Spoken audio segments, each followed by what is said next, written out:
ঘুঘুচাঁদ বাবু তার মেয়ে বুলটির সাথে বাড়ির সামনে বসে আছেন।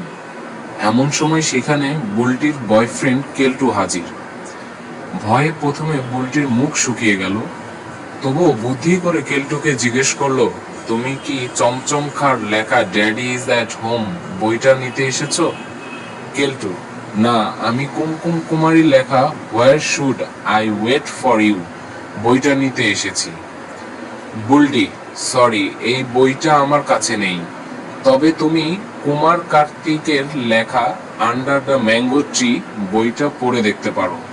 কেলটু: ঠিক আছে, তবে তুমি কলেজ যাবার সময় retail management guide call you in 5 minutes টা আনতে ভুলো না। বুলটি: আমি কলেজ যাবার সময় তোমার জন্য অচেতন ভগের লেখা I won't let you down বইটাও নিয়ে আসবো। কেলটু: ওকে, বাই।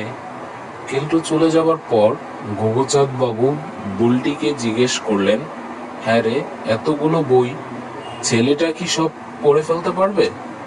বুলটি: হ্যাঁ বাবা, ও প্রচন্ড স্মার্ট আর বুদ্ধিমান।